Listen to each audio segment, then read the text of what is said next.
Ladies and gentlemen, Reignited is back.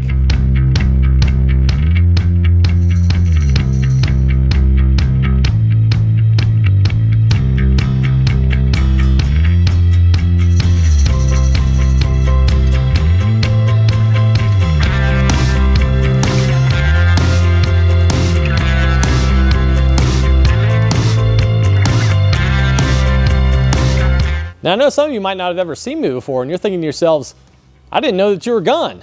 That's okay, that's not important right now. What's important is that we are back. Yes, after a 4-month search, I am finally back in a shop location here, ready to provide you guys with that Hemi content that you so desire. This is a new beginning for us, and in fact, I hope you like that new logo that we had in the intro screen there. What we're gonna do in this video is I'm gonna take you on a little bit of a circuit of the shop, show you a little bit about the whole space, talk about some of the upgrades that need to be done, and then we're gonna come back here and talk a little bit about the pros and cons. All right, so let's start with some basics about the shop. The shop size is 40 feet long by 35 feet deep, so that's 1,400 square feet. Now, compared to my last shop that I had in Texas, my last shop was 30 by 48. And in fact, if I were to do it again, I think I would do something closer to this arrangement here. It actually is a little bit better to have the shop a little bit deeper than my last one. As you could tell in some of my other videos when I was taking off an engine or something like that, it actually got fairly tight trying to move the cherry picker around. So I'm really glad that this one has a little bit more depth that way.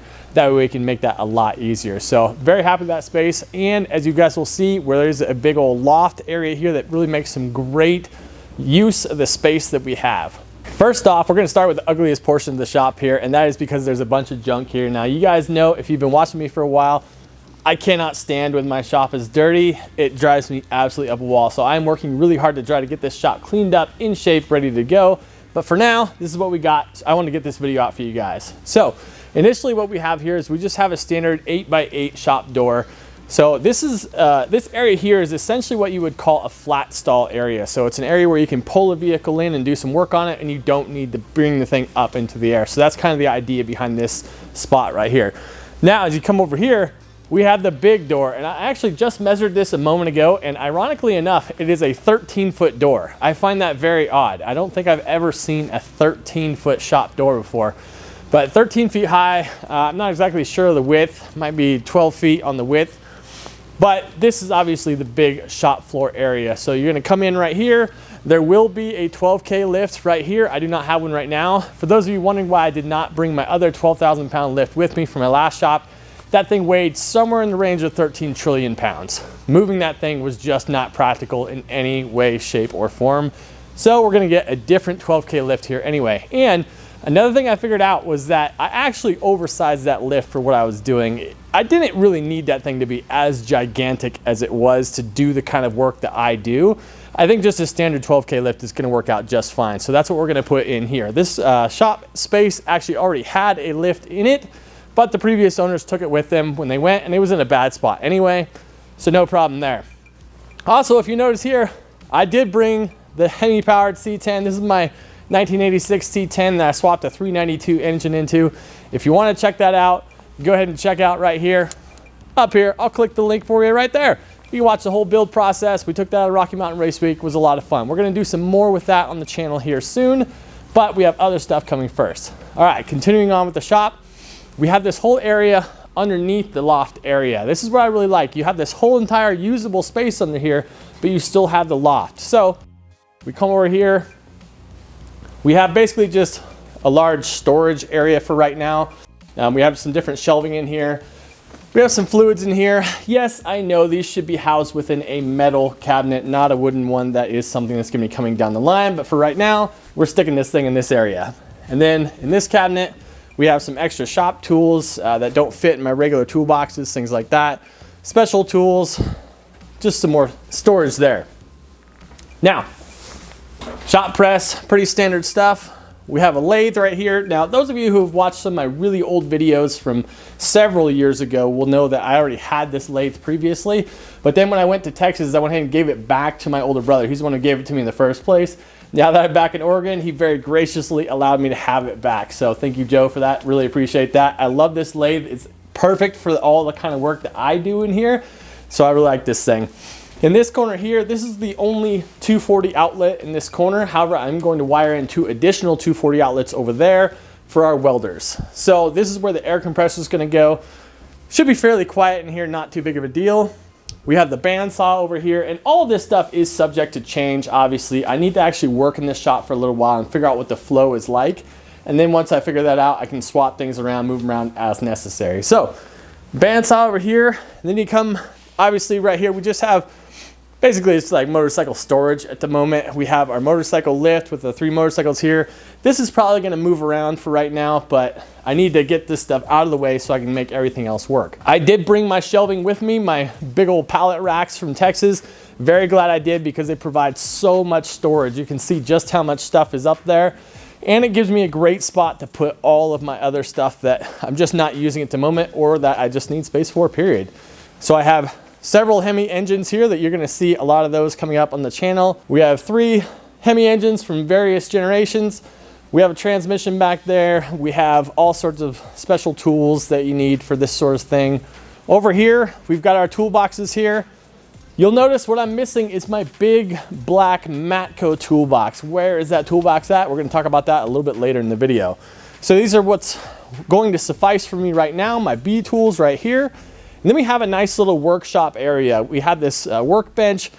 Hilariously, even though this has, I believe it's like a Trek style decking that's on top of it, I saw that initially and I was like, oh, that's really nice. This is really sturdy and will withstand any kind of oils or grease or anything like that. And then I realized not a one of these is actually bolted down or nailed down. They're actually all loose. So I'm gonna have to do something a little bit different there. And plus I realized that when you have cracks in between them, everything likes to roll into those cracks. It's actually really frustrating. So I think I want to put some actual decking on top of this countertop area. Moving around here, the wall, we have the infamous whiteboard. You know it, more whiteboard videos are going to be coming on the channel because I like to explain things. You guys know I love to talk. I'm going to continue to talk. We're going to put it on the whiteboard.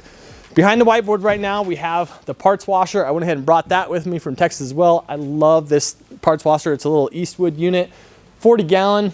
I think it works fantastic, so that's why I brought it with me. Then we have the TIG welder with a TIG cooler on it. This thing is a monster and transporting it was a beast, but in the end, I still think it's a great welder and I'm gonna continue to use it. Then we have our Hobart MIG welder. Love this welder, it actually works really well, so of course I brought that. Battery charger, pressure washer, and a deep freezer, because everyone needs a deep freezer in their shop. Anyway, that's your basic tour of the space of the shop. What's really neat about this shop is that it actually has higher ceilings than my last shop did. My last shop had 14-foot walls. This shop has at least 16-foot walls. I'm not exactly sure how high they are. I haven't measured them yet, but man, it is really high and the beams are just incredible here. Yeah, really beautiful shop space. And one of the things that I really enjoy about this shop that I'm excited about is that it is fully insulated and it has a really nice heater there, which works really well once you actually have some propane. So we're still in the process of moving in here. We're gonna get some propane soon. We'll have it nice and toasty in here when we work. The nice thing is that thing is a lot quieter than I expected it to be. Now, let's move on to the loft area. So as you guys can tell, this is not a finished area. He was still in the process of actually building this whole loft area out. It's somewhat enclosed in here. So you've got this little landing area here, which is kind of like an 8x8 space, something like that. Not exactly sure what I'm gonna do with it yet. One of the neat aspects of it though, is that you have this little pony wall set up to where you can look down on the entire shop and see exactly what's going on. I think that's kind of a neat little feature here. Now, this room here that is completely unfinished, this is going to be a fun little room. Very excited about this one. I think I'm going to turn it into something like an editing room, or we want to turn it into like a family communal room up here where we can all come up here and have some fun. But obviously a lot of work needs to be done to make that happen. We're going to have to completely finish out the room, add in some lights, add in a heater up here, a little bit more electrical outlets, that sort of thing. It could be a really cool space when it's all done. But this is kind of where I want to hear your guys' opinion. Are you guys interested in seeing any sort of these shop modification videos? I want to do some upgrades in here. Obviously, one of the big things is lighting. This thing has nothing but fluorescent lighting. As you can tell right now, I'm very poorly lit. It's not going to work for me. So I want to get some really modern LED lights in here. I want to do something very similar to the shop I had down in Texas, because that light was practically blinding, and that's just about perfect in my opinion. So again, let me know down in the comments if you guys want to see some shop modification videos. All right, so as you guys know, 1,400 square feet is not the biggest space in the world, but I think it's going to be absolutely perfect for what I'm doing here. I'm very, very excited, very grateful to have this space. And most importantly, I really want to say thank you so much to my family, really coming over and helping us out in our time of need, and especially to my in-laws for letting us live with them for 3 months. Larry and Colleen, I cannot thank you enough for that. What an incredible opportunity and experience that was. Now, finally, we have made it to our new destination, and we're gonna get started on some really great content that I've been promising you guys. So there it is, we finished our little shop tour here. Now we wanna go in to delve into a couple of the pros and cons of the space that we're in. Now, one of the pros of this space is that it has kind of a neat history behind it. The guy who originally built this shop was a Corvette collector, and according to the previous owner, he had 9 Corvettes stashed in here. So I think if you put things in here strategically enough, you can fit a lot in this space. Now, the guy who owned it after that, the guy we bought the place from, he actually restores Mopars in here. So, you know what? I feel like this is a great situation to come into because this place already has some automotive history. I'm looking to add to that a little bit. So that's one of the pros of it. Now let's talk about one of the negatives. Now, if you remember my previous videos, I had these grandiose ideas when we were coming back to Oregon that I was going to start my own speed shop. I was very excited about that. Well, needless to say, that did not happen. You all know how it is. Life happens. Things do not turn out exactly the way you would hope for them to do so. However, we are persevering. We're going to make this work, and I feel like it's still a pretty good situation. Now, this is not a commercial space. This is actually on my personal property, just as my last shop was. This means that I will not be doing any customer work unlike I had hoped to be doing before. So I will be working just on my own projects in here. So that is one of the negative aspects of it. I wanted to be able to help you guys out a little bit more with some of your projects that are local to the area. That's not going to happen because, again, this is not a commercial space. But one of the pros of it being my own personal property is I don't have a landlord looking over my shoulder and questioning every single thing that I'm doing. I don't have to worry about leasing it. I don't have to worry about the rent. It is on my property, mine to do with as I wish. I consider that a massive advantage. One of the cons, we are at 4,200 feet of elevation here in Oregon, and as I will show you in a moment, it is dumping snow outside. There is a ton of snow here right now. It's going to be an adjustment period for me personally to get used to that much snow. I was more used to being down around 3,500 feet where it snowed, then went away. Here it doesn't go away quite so quickly, so it's definitely something that I'm going to have to get used to. And also, it's a lot harder to get some of the project vehicles in and out dealing with that snow. You guys who are more used to dealing with that, I'm sure you're laughing at me right now, but coming up from Texas, oh man, this is definitely a brutal awakening. Now, another negative we're dealing with here is because I had to have proof of income before being able to purchase a home up here, that YouTube income just doesn't quite cut it. And my side business that I had essentially was also not going to cut it. So I did actually have to go back to work at the dealership. I'm officially a Chrysler technician once again. Now, there's some pros and cons that go along with that. Honestly, I still like the job. I still hate the bureaucracy behind it, but I still like what I actually do. So that's not too big of a negative for me. It's a nice fallback position that allows me to make the money I need to make to actually purchase this space and have this new shop. So I'm very excited about that. The negative of that means that I won't have nearly as much time to be out here making that content for you guys like I was really hoping to. But this is one of those deals where we kind of have to have the long-term goal in mind. And I'm hoping that the channel will continue to grow, continue to build, and that eventually I will get back to that point where I can be doing this full-time once again. So that is the whole idea behind this thing. But it's on me to do that. I've got to produce that content that you guys actually want to see. Now, here is the pro to that situation. Now, before, when I was rebuilding some of these cars, I gotta admit, some of these things I'm sure you guys weren't that excited about because essentially I was just fixing them back to stock and then selling them on. There's not a lot all exciting happening there. Well, now that I'm just doing this on my own, I get to do things that I actually want to do. So I'm going to be taking some project vehicles and doing some much more fun things with them, much more exciting things, and hopefully things that you guys want to watch as well. Hopefully you can get an indication of that by the banner back there on the wall. We got the Rogue Fab banner back on the wall. We have a Rogue Fab bender right here. We have a Rogue Fab pipe notcher right here.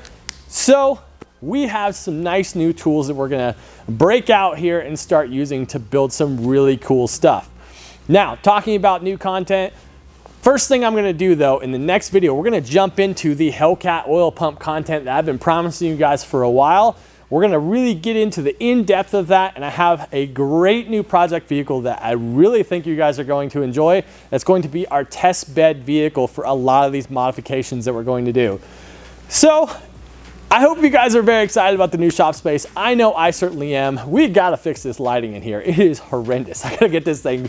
I am so used to having it be overwhelmingly bright. I gotta get it back to that point. Anyway, I really hope you guys have enjoyed all this new shop content here. Again, let me know if you wanna see those shop upgrade type videos. I'm gonna be doing it anyway, so I might as well film it, but if you guys don't care, let me know that too. Also, I am terrible at coming up with names of any kind. You guys are fantastic at it. I've seen that before. If you guys want to name this space, just come up with something interesting. I don't even care what it is. Just come up with something interesting and we'll name it that.